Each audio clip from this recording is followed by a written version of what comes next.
ரிஷபராசி அன்பர்களே, ரிஷபராசி அன்பர்கள் துர்க்கையினுடைய ஒரு முக்கியமான ஒரு வழிபாட்டில் இருக்க வேண்டிய ஒரு நேரம் அப்படின்னு சொல்லலாம்.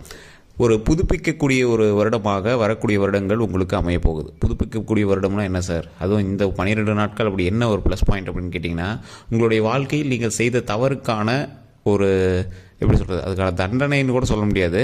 அந்த தவறை திருத்திக்கிறதுக்கான உங்களுக்கு ஒரு வாய்ப்பு கிடைக்கும் பார்த்தீங்களா, அந்த வாய்ப்பு இப்போ நீங்கள் எடுத்து நீங்கள் வந்து பண்ணீங்க அப்படின்னா உங்களோட லைஃப் வந்து நல்லாயிருக்கும் அப்படின்னு சொல்லக்கூடிய ஒரு முக்கியமான காலகட்டம் இப்போ வருது. ஒரு நிறைய பேர் வந்து கேட்டுட்டு இருந்த ஒரு விஷயம், சார் தனிப்படையான ஜோதிடம் பார்க்கணும். இந்த 12 நாளுக்கு நீங்கள் கண்டிப்பாக இந்த தனிப்படையான ஜோதிடம் பார்த்தீங்க அப்படின்னா உங்களோட லைஃப்பில் மிகப்பெரிய மாற்றங்கள் உண்டாகும். கீழே ஃபோன் நம்பர் கொடுத்துருக்கேன், வேணும்னா மட்டும் நீங்கள் பண்ணுங்கள். இது நீ ப்ரமோஷன் ஆக்டிவிட்டி எடுத்துட்டாலும் சரி, இல்லை வேறு ஒரு விஷயமா எடுத்துட்டாலும் சரி. ஏன்னா தற்போதைய காலகட்டத்தில் இந்த ரிஷபராசிக்காரர்கள் எடுத்து வைக்கக்கூடிய முதல் ஸ்டெப்பு உங்களோட லைஃப்பில் மிகப்பெரிய ஒரு சேஞ்சஸை கொடுக்கும். சரி, எங்களுக்கு பாசிட்டிவாக தான் பரவாயில்ல போயிட்டுருக்கு அப்படிங்கிற மாதிரி இருக்கிறவங்க ஓகே. இருந்தாலும் உங்களுடைய தனிப்படையான ஜோதிடத்தை பார்க்குறது எதுக்கு அப்படின்னா, தசாபுத்தினுடைய அமைப்பின்படி உங்களுக்கு அடுத்து என்ன நடக்க போகுது அப்படின்னு நீங்கள் தெரிஞ்சுக்கிட்டு அதற்கு தகுந்த மாதிரி ஸ்டெப் வைக்கிறதுக்காக.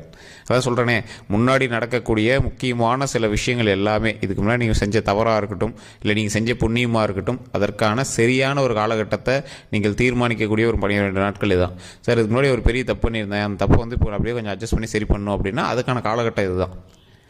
இந்த ரிஷபராசிக்காரர்கள், அதாவது துர்க்கையினுடைய மிகப்பெரிய ஒரு அவதாரமாக இருக்கக்கூடிய ஒரு ஒரு ஆத்மா இருக்குது அப்படின்னா, ஒரு சக்தி இருக்குது அப்படின்னா, அந்த சக்தி வந்து ரிஷபராசிக்கு தான் வந்து அதிக ஹெல்ப் பண்ணுமா. இந்த ரிஷபராசிக்காரர்கள் வாழ்க்கையில் எவ்வளோ தவறுகள் செஞ்சுருந்தாலும் அம்மன் வந்து மன்னிச்சவங்களை வந்து ஏற்றுப்பாங்க. ஸோ அந்த மாதிரி இந்த ரிஷபராசிக்காரர்களுக்கு எவ்வளோ தான் நீ கெட்டவனாக இருந்தாலும் அம்மனுடைய காலுக்கடியில் தான் இருப்பேன். ரிஷப வாகனம், கடவுள் எந்த ஒரு தவறையை செஞ்சாலும் ரிஷப வாகனத்தில் தான் போகும். தன்னுடைய வாகனத்தை வந்து யாராக இருந்தாலும் எப்படி பார்த்துவாங்க, நல்லபடியாக பார்த்துவாங்க. ஸோ அந்த மாதிரி தான் உங்களுக்கு கடவுள் வந்து உங்களை ஒரு ரிஷப வாகனமாகவும் பயன்படுத்துவார். அப்போ ரிஷப வாகனமாக இருக்கிற அந்த வாகனத்து மேலே யார் கை வச்சாலும் கடவுள் கோவம் வரும். ஒரு எக்ஸாம்பிளுக்கு உங்கள் வண்டி மேலே யாராவது கை வச்சா கோவம் வருமா? பயங்கரமாக கோவம் வரல. அந்த மாதிரி தான் வண்டி வந்து உடஞ்சிருக்குது, எப்படியோ இருக்குதுங்க, ஆனால் உங்கள் வண்டி மேலே யாராவது கை வச்சாங்கன்னா கோவம் வரும்ல. அந்த மாதிரி தான் கடவுளினுடைய வாகனமாக இருக்கக்கூடிய ராசியில் நீங்கள் பிறந்தவர்கள், அதனால் உங்களை கைவிட மாட்டார். இன்னொன்று நிறைய பேருக்கு தெரியாத ஒரு விஷயம், இந்த ரிஷப ராசினர் தாய் தந்தையருக்கு அதிகமாக செய்யக்கூடிய ஒரு ராசினராக அமையும். உங்களுடைய தாய் தந்தையருக்கு நீங்கள் தான் எல்லாம் செய்கிற மாதிரி இருக்கும். ஆனால் என்ன, உங்களுக்கும் தாய் தந்தையருக்கு சின்ன சின்ன மனஸ்தாபங்கள் இருக்கிற மாதிரி இருக்கும். நீங்கள் எவ்வளோ பண்ணாலும் இங்கே பண்ணலைங்கிற மாதிரி சொல்லுவாங்க. அவங்களோட பேச்சை கேட்டே உங்களோட லைஃப் மூவ் பண்ணுற மாதிரி இருக்கும்.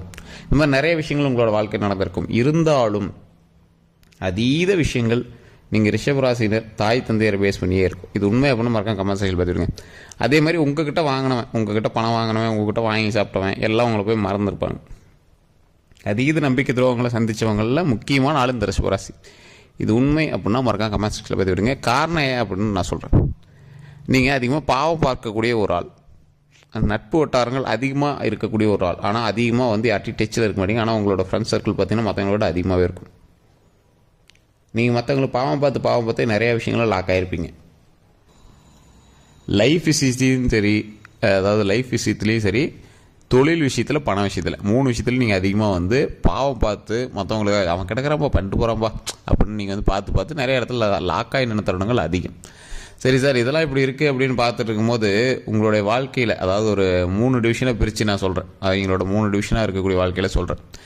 ஒரு குழந்தை பருவத்தில் இப்போ நீங்கள் இருக்கீங்க, ரிஷபராசினர் குழந்தை பருவத்தில் இருக்கீங்க அப்படின்னா நீங்கள் வந்து ஜோதிடத்தை பார்க்கணும் அவசியமே இல்லை. உங்களுக்கு பரவாயில்ல, பக்காவாக தான் இருக்குது.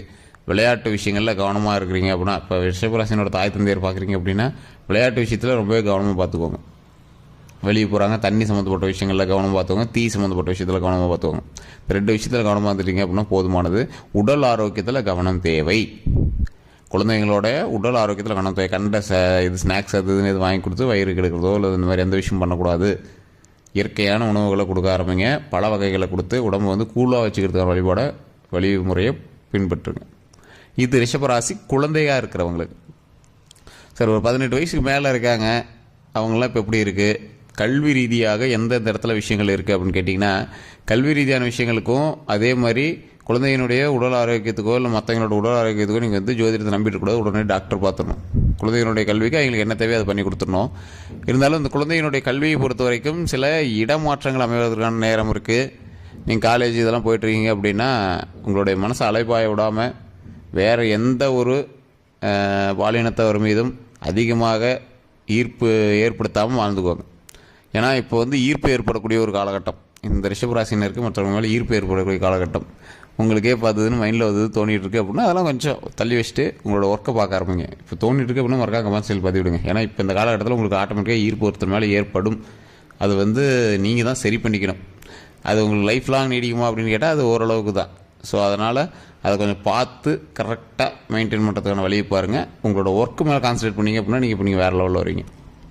அதே மாதிரி வேலை பளு அப்படின்னு பார்க்கும்போது ரிஷபராசினருக்கு கடந்த காலங்களை விட தற்போதைய காலத்தில் வேலை பளு ஓரளவுக்கு சுமை கம்மியாக தான் இருக்கும்.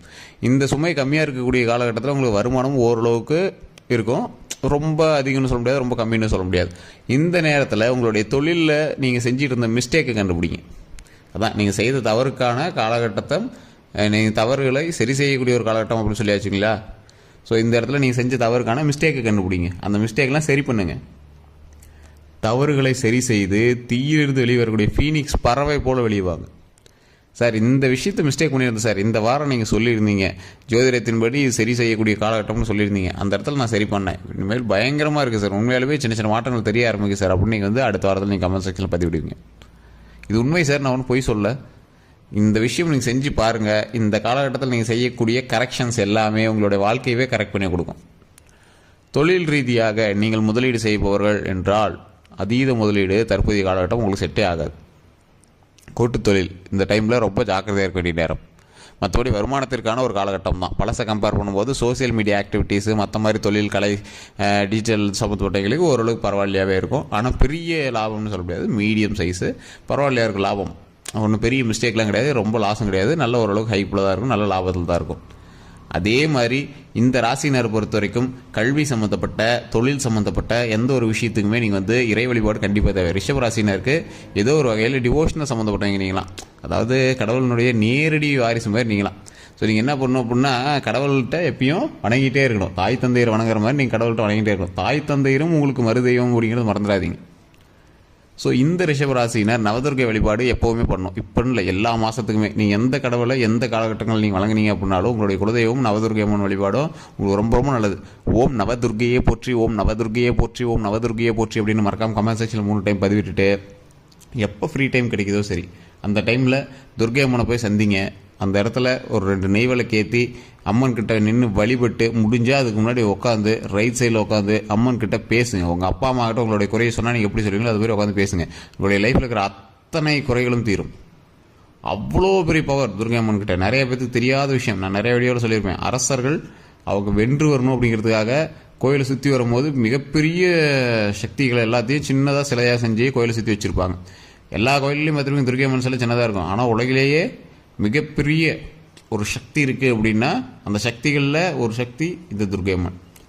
நவதுர்கை அப்படிங்கிறது 9 வகையான வடிவங்களில் இருக்கக்கூடிய துர்கை அம்மன் வழிபாடு. ஸோ இந்த நவதுர்கை வணங்கும் போது 9 வகையான துர்கைகள் நீங்கள் வணங்குற மாதிரி ஒவ்வொரு துர்கை அம்மனும் ஒவ்வொரு வகையான செயலுக்கு உங்களுக்கு உறுதுணையாக இருப்பாள். அதனால தான் 9 வகையான துர்கையும் நவதுர்கைன்னு சொல்கிறோம்.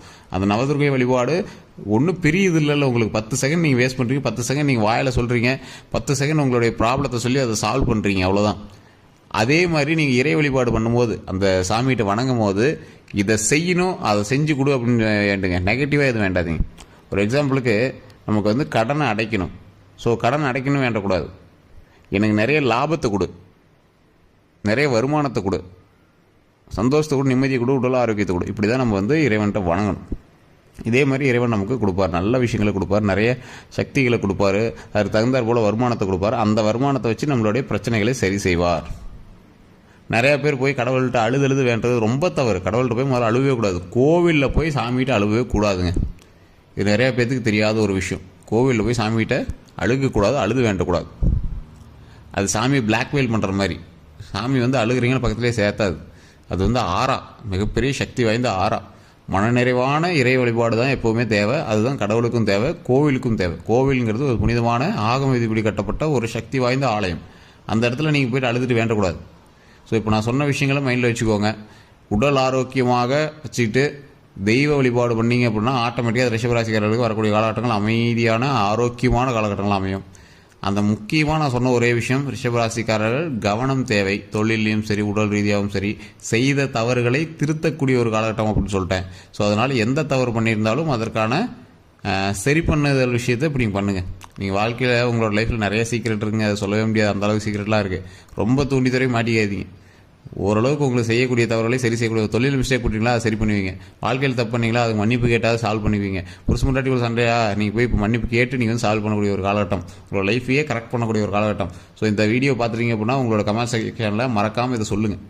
ஆமாம் சார் நீங்கள் சொன்ன மாதிரி ஒரு விஷயம் இருக்குது, அதை நான் யோசிச்சுட்டு தான் இருக்கேன், ஒரு வீம்புக்காக ஈகோக்காக பார்த்துருக்கேன் அப்படின்னா அதெல்லாம் தூக்கி போட்டு உடச்சி எரிஞ்சிட்டு இதுக்கு மேலே கரெக்டான லைஃப்பை பார்க்க ஆரம்பிங்க. இதுதான் உங்களுக்கு ஒரு சரியான காலகட்டம் அப்படின்னே சொல்லலாம்.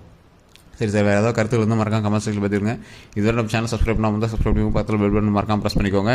இதுவரை ஏதாவது ஒரு கருத்துக்கள் இருந்தது அப்படின்னா மறக்காமல் சொல்லுங்கள். எல்லோருக்கும் நன்றி நண்பர்களே. கீழே இருக்கிற ஃபோன் நம்பருக்கு வேணும் அப்படின்னா கால் பண்ணி உங்களுடைய ப்ராப்ளத்தை சொல்லி சால்வ் பண்ணிக்கலாம். அதில் வசியம் சம்மந்தப்பட்டது, திருமணம் சம்மந்தப்பட்டது, குழந்தை சம்மந்தப்பட்டது எல்லாத்துக்குமே வந்து பிரபல ஜோதிடர் வந்து அதில் வந்து உங்களுக்கு உங்களுடைய கேள்விகளுக்கு விடை அளிக்கிறாரு. ஃபோன் மூலமாகவே நீங்கள் வந்து பேசி தெரிஞ்சுக்கலாம். எல்லோருக்கும் நன்றி நண்பர்களே.